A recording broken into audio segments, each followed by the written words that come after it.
How do you know if you have white coat syndrome, and what do you do about it? Well, let's first define the terms.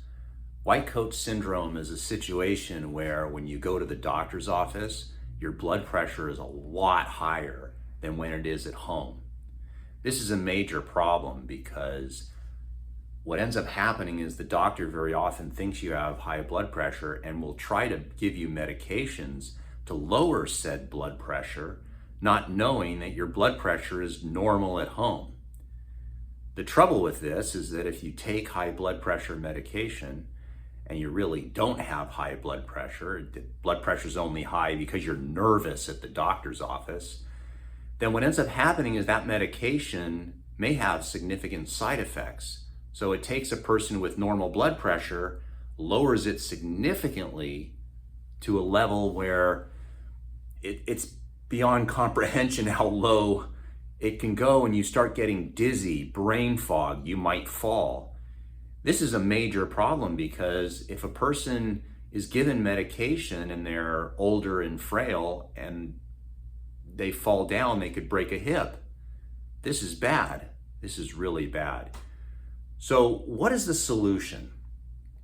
The solution is almost too simple.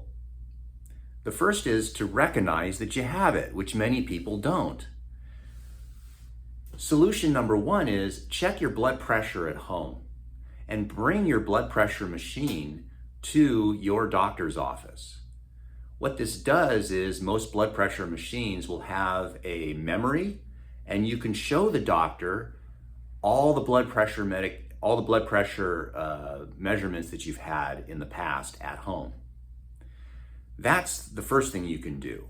The second thing is to tell the doctor, I'm nervous, I think I have white coat syndrome. Now the doctor and good nurses will understand this. Many people though don't know about this, which is mind-blowing. Because you'd think it's common knowledge, but it isn't. Not everybody does this. So number 3 would be to learn how to relax prior to your doctor's appointment. There's a number of things that you can do. You can do deep breathing exercises. You can mentally realize that the doctor is not the one in charge. You're the one in charge. The doctor is there to help you. You're not there to help the doctor. So going in with a different attitude sometimes can make all the difference. But if need be, what you can do is ask if you can do some deep breathing exercises before the blood pressure machine is put on your arm. Most doctors' offices will agree to this. The fourth thing that you can do is try to take some type of supplement on a regular basis that will open and dilate your blood vessels to lower your blood pressure under stressful situations. I'll tell you what I do. I take this one. This is from Nature's Pure Blend. This is called nitric oxide flow, and it has L-arginine and L-citrulline in it that are amino acids that help dilate and open up our blood vessels. I use this for athletic performance as well as just maintaining a normal blood pressure. I'll put a link down below in the description. But certain supplements like beetroot supplements or L-arginine and L-citrulline can help dilate the blood vessels. The fifth thing that you can do is to exercise prior to going into your doctor's office.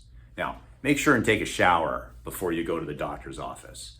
Nothing's more frustrating when someone comes in just totally sweating and smells like they worked out.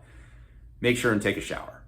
But other than that, if you work out, very often there's a post-exercise dilation of blood vessels because your body is now producing a tremendous amount of nitric oxide as a result of the exercise. So if you have an appointment at 3 o'clock in the afternoon with your doctor, you can maybe exercise at 11 o'clock that morning, and that will provide enough relaxation to somewhat mitigate the white coat syndrome. But ultimately what white coat syndrome is a state of nervousness because you're at the doctor's office. The sixth thing is to make sure that blood pressure is taken properly. And what I mean by that is you should be able to rest for about 5 minutes prior to the blood pressure being taken. The second thing is technical stuff, but when you are doing your blood pressure, you should be seated with a nice back support. Your feet should be on the ground, flat on the ground. Your upper arm should be level with the top of your heart. The blood pressure cuff should be wrapped around the arm properly, not too tight, not too loose. Most of the time, people are putting them on too tight, which gives an artificially high number. The blood pressure machine should be pumped up enough to occlude the blood vessel, but not so much that it causes pain. If the machine is squeezing your arm to death, like a boa constrictor, and it's not only cutting off circulation, but causing pretty severe pain, your sympathetic nervous system gets stimulated and your blood pressure will go high because of the pain induced from the test. So proper technique is important. So I hope these things have helped you to try to mitigate the effects of white coat syndrome, because it really is a problem where people are being diagnosed with high blood pressure, but yet they don't have high blood pressure, but they blindly follow the doctor's advice and take blood pressure medication, only to find that all they got was low blood pressure, symptoms, and potentially a fall that could hurt you. If you'd like to learn more about how to naturally lower your blood pressure, watch this video right here. And also, again, if you'd like to learn about supplements, this is a good one. I'll put a link down below in the description, but don't take my word for it. Read reviews that people have done, verified users of the product, so you can see that you're not the only one that's been suffering with high blood pressure, and there is a natural solution.